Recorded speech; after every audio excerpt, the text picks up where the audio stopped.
TIFU, my friend brought her new date over for dinner and I jokingly vetted him in front of everyone by asking if he ever killed anyone. He said yes. As it's often the case, this didn't happen today, but a few years ago when I was maybe 15, young and naive. My mom's best friend back then was V, a young woman in her late 30s, the widow of a really great man that had died a few years earlier, too young, because of a disease. V is a bright, intelligent, well-mannered and good-looking woman. After losing her husband and mourning his death for a long time, she started dating again. She brought to our home a few men over the years. One of those times, V had invited over for dinner a man, let's call him A, who she introduced to us as a good friend. A was a middle-aged man originally from Bosnia. He now lived in my hometown and run his construction business. For those of you not fully aware of Bosnia and the things that happened there, brief history lesson. It's a small country in the Balkans, Eastern Europe, north of Greece, and it used to be part of the former Yugoslavia. Long story short, in the 1990s a civil war broke out there,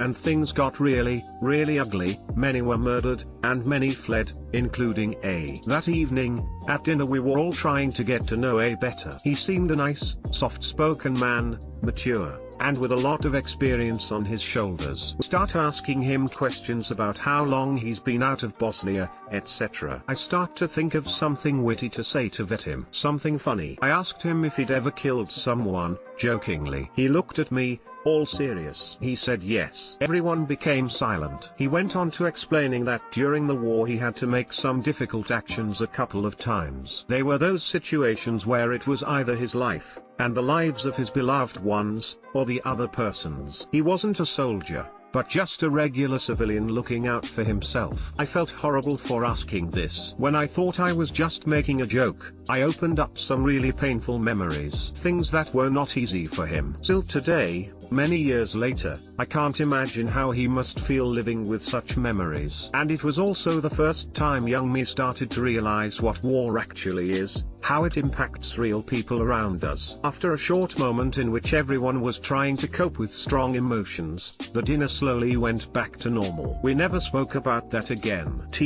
Doctor, I thought I'd make a funny joke and ask my friend's date at dinner if he'd ever killed anyone. Turns out, he did during the civil war in former Yugoslavia, to save his and his loved ones' lives. The joke became immediately too serious and thinking about it still makes me uncomfortable to this day. My son did this when we had a Gulf War vet, with terrible PTSD, to our house for Thanksgiving. We were enjoying our meal, and my son asked, "You were in the war? Did you kill people?" Questions you didn't think you needed to tell you children not to ask. Here's a few to ease your pain. My parents divorced when I was younger and a few years after my dad had remarried. We were sitting in the living room with his new wife, my new stepmother, when I noticed a pretty tacky looking porcelain elephant on a shelf in the corner. I decided to comment on how ugly I thought it was and asked why anyone would display it. Well, that's when my dad informed me that my stepmother had lost her firstborn and his ashes were in that elephant. My stepmother hurried away into their bedroom and I into mine. It has never been discussed again. Bless you. You were 15 and this is the age of asking those kind of questions without knowing the consequence. Look on the good side, it taught you a lot and it's a zucchini good lesson to learn. Banana. It definitely taught me to try being less funny and snarky. It also opened my eyes as this was the closest I've ever been to a real war, and civil wars like those are the worst. To be honest, I still feel bad today for bringing that up. A and V broke up many years ago, and I've moved to a new country myself, but still bugs me not being able to apologize. It reminds me of when I was an edgy teen and I made a joke to a girl about sexual abuse and she broke down crying. I stopped with the edgy jokes from that day. I was the same around that age. I'll never forget the horror of making what I thought was a simple "your mother" joke to a mutual friend and then learning that their mother had tragically passed away not long before, and oh boy did I feel the guilt. Love a bit of dark humor, but man have you got to know the person you're potentially saying things to.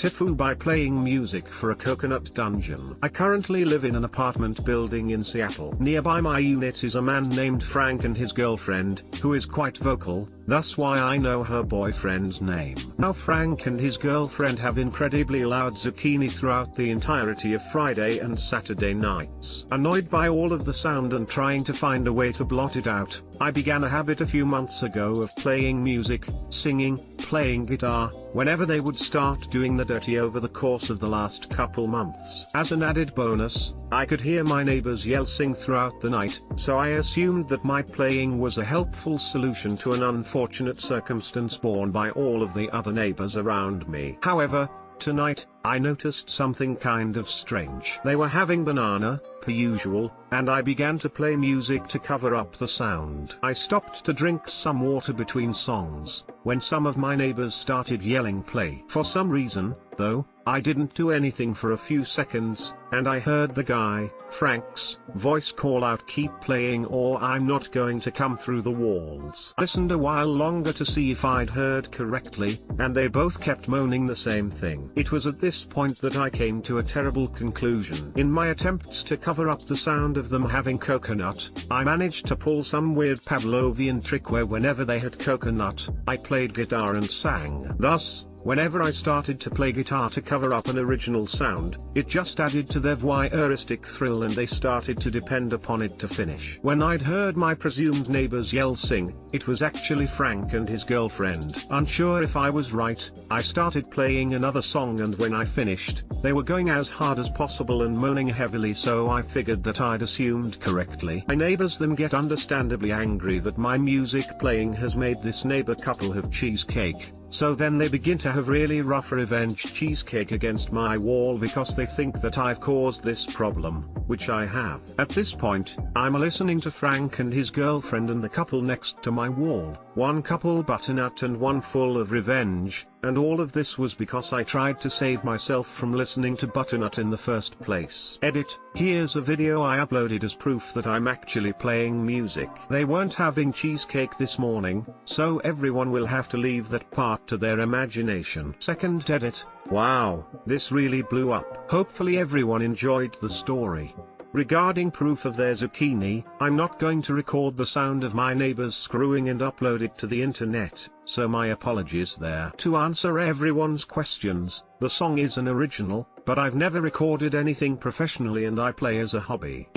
Doctor, thought I was covering up butternut sounds with music, turns out I was serenading a couple while they butternut and keeping them butternut all night. Neighbors had angry coconut against my bedroom wall as revenge for disturbing their sleep because I acted as a musical facilitator. Do you hear any other sounds, like arguing or cooking? Butternut to anything you can hear and throw it back at them. Keep watching Michael Bay films, I'm almost there. You should play the most ridiculous and childish song you know, as an experiment. For example, you could sing the Mickey Mouse Clubhouse song and see if they can banana. Edit, so many baby shark comments. Hot dog, hot diggity dog. Now you need to mess with sudden tempo changes. Go from upbeat high energy to slow melancholy pieces and back just as they get back into their stride each time. Musical note, oh old man or five or shut your mouth baby stand and deliver. Musical note. I think this is the best one I've ever read. Your pain brings me great mirth. Sorry, mate. Benny Hill theme music on loop. Imagine needing Benny Hill theme to cheesecake. Good God. TIFU, I said no to my GF's proposal. Warning, this is a long one. Scroll down to the TL, doctor, if you don't want the full story. Yeah, I effed up today. See, I've been dating my GFK for 5 years. We are deeply in love, we have pets together, we live together, etc. I've wanted to propose to her for about 2 years. The reason I haven't is that about 2 years ago, I got diagnosed with a rare disease and have been on and off several medications and chemotherapy. It's been very rough on the two of us, but Kay has stuck with me every step of the way. My disease, GPA, is chronic, deadly when left alone, and tough to beat in my particular case. I'm starting drugs that haven't been FDA approved for my condition. All other typical forms of treatment have failed and things are kinda bleak, but not terrible just yet. This new drug is promising, but hasn't been guaranteed to work. I'm terrified to say the least. All of this medical stuff has prevented me from being able to go outside, let alone commit to anything serious. I want to be healthy and stable before I even think about marriage. I don't want to leave Kay as a widow with no support.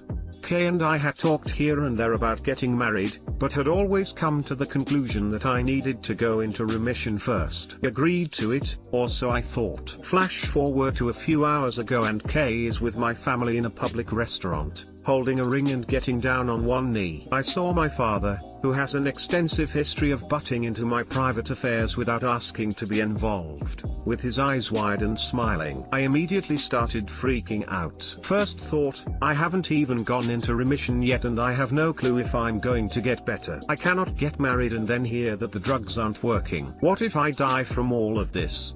Second thought, goddammighty dad.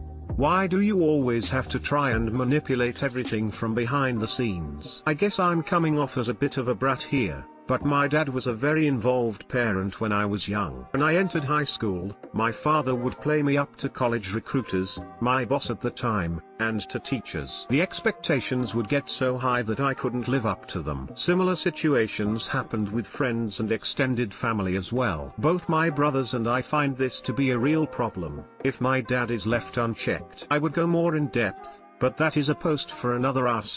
Back to the story. Anyway, I'm freaking out. I just start sputtering the first words that come out of my mouth. Sadly, those words came out as a hodgepodge of no way. With my heart beating out of my chest and a lump in my throat, I ran out of the building. I made the love of my life cry as I selfishly drove off and everyone in the restaurant dropped their jaws. I've never felt so ashamed in my life. After calming down, I talked to my mother, and drove back to talk to Kay. In the parking lot, without my family, we discussed what went down. Tears were shed and things were said. Kay told me I was being selfish. We've been dating for years. Who cares if you die? I want to marry you. She also explained that the whole proposal was her idea, my dad had nothing to do with it. She understood why I would be paranoid about my dad though. Kay understands that my dad has boundary issues and admitted that it would have been better if she didn't include them. In the end, we reconciled. We made up, decided that I was being ridiculous and paranoid, and she wasn't forthcoming with her real feelings on marriage, engagement, and how my disease affects our relationship. We came to the conclusion that we should be engaged. We want to spend the rest of our lives together, no matter what the circumstances. Now I'm engaged, still have no idea if my new drug is gonna save me, but if I do end up in an even worse place medically during it all, I'll be with my best friend / lover. Kay is my world, and I'm an idiot for ever considering not spending my life with her. Thanks for listening. TL, drive. I said no when my GF proposed BC. I'm on chemo and don't know if I'm gonna go into remission or die. Decided I was being stupid and reversed my idiotic decision to yes. Edit, thank you so very much for the silver, gold and platinum. My first husband was diagnosed with terminal cancer 5 days after we were married. He lived 5 months. I wouldn't trade the time we had together for the world. Live your life. And GT, he lived 5 months. Something about how truncated that sentence is, compared to what you and him must have been through during that time. It gives so much more weight to your advice. I hope you're doing better now. If you have a possibly terminal illness, marriage makes a big difference to you and your partner. It means that nothing and no one can deny Kay the right to visit you and be with you if and when you are dying. It means that she, and not your parents, will have permission to make medical decisions for you if you are incapacitated. This may be very important to you if your dad tends to be controlling, and it will make it easier to pass on any property to her if you do die. You would likely make her the beneficiary of your life insurance. Whether or not you get married or are merely engaged, you should write a will and a medical directive. Deleted. I'm a 13-year glioblastoma survivor. My chemotherapy at the time was a trial run and now it's one of the top chemotherapy treatments for brain cancer. Never give up hope. My thoughts are with you and your love. How did you propose to Mom? I didn't. She proposed to me. Then you said yes. I said no, stormed out of the building and drove off on my own. That's ridiculous. You panicked. You only get to live once. Everyone and everything dies eventually, sooner or later. Enjoy what you can in life now, You won't always get a second chance. Also, you should do right by your K and propose to her in front of that restaurant. It will make her happy and redeem some face. Congrats on your engagement though. Stop overthinking zucchini. Sincerely, Ewing's sarcoma survivor. Edit, thanks for the silver kind stranger. Edit 2, wow. Thanks for the gold kind stranger.